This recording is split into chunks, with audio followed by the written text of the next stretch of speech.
ماہر معاشیات ڈاکٹر ناگیندر کمار شرما کہتے ہیں کہ دنیا کا کوئی بھی ملک اندرونی خلفشا کا ہوتا ہے شکار، تو غیر ملکی سرمایہ کاروں میں اپنی سرمایہ کاری کو لے کر عدم تحفظ کا ہوتا ہے احساس۔ وہ سرمایہ کاری کرنے سے گریز کرتے ہیں اور اسٹاک مارکیٹ میں لگائے گئے پیسے کو بھی شروع کر دیتے ہیں نکالنا۔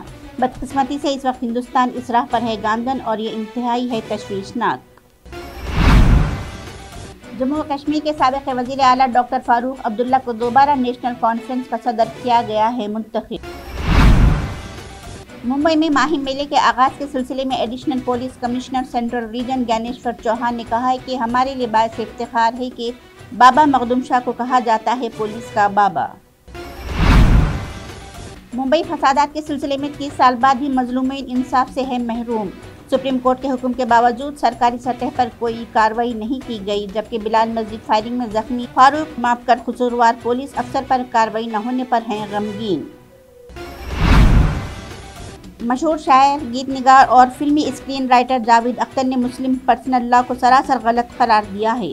جاوید اختر نے کہا ہے کہ اگر مسلمان شوہروں کو ایک ساتھ 4 شادیاں کرنے کا حق ہے تو خواتین کو بھی ایک سے زیادہ شوہر رکھنے کا ہونا چاہیے حق۔ جاوید اختر نے واضح طور پر کہا ہے کہ ایک وقت میں ایک سے زیادہ شادیاں کرنا ملکی قانون اور آئین کے اصولوں کے سراسر ہے خلاف۔ حیدرآباد میں کنزیومر کمیشن نے زومیٹو کو جرمانہ ادا کرنے کا دیا ہے حکم اور اس پر چیز برگر کے بجائے چکن برگر فراہم کرنے کا لگایا ہے الزام۔ نہ صرف Congress legislature party leader Siddaramaiah بلکہ سابق نائب وزیر اعلیٰ ڈاکٹر جی پرمیشور بھی جو 2013 میں بری طرح ہار گئے تھے، 2023 کے اسمبلی انتخابات کے لیے محفوظ نشست کی تلاش میں مشکل میں ہیں۔ ان دنوں کافی بحث میں ہے چیٹ جی پی ٹی، مصنوعی لیکن انسانی جیسی ذہانت، تجزیاتی صلاحیت اور ان کی طرح جواب دینے کی صلاحیت نے اسے بنا دیا ہے خاص۔ سیدھے ایک مکالماتی ماڈل ہے چیٹ جی پی ٹی، الفاظ میں جو انسانی تقریر کو سمجھنے اور اس کے مطابق جواب دینے کی رکھتا ہے صلاحیت، اور اس کے لیے مشین لرننگ کا لیتا ہے سہارا۔ اکھلیش یادو نے صفائی میں ڈالا ووٹ ڈالنے کے بعد اکھلیش نے ڈمپل کے ساتھ کی پریس کانفرنس۔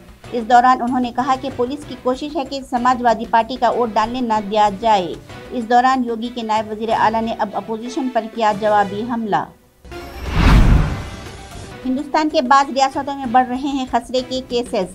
اس معاملے سے واقف اہلکاروں کے مطابق مرکزی حکومت نے متاثرہ ریاستوں کو بخار اور خسرے سے متعلق طبی نگرانی کو مضبوط کرنے کی جاری کی ہدایت۔ مہاراشٹر اور کیرالہ میں اب تک وائرل بیماری کے کم از کم 914 کیسز ہوئے ہیں رپورٹ۔ صرف مہاراشٹر میں 18 کی ہوئی ہے موت۔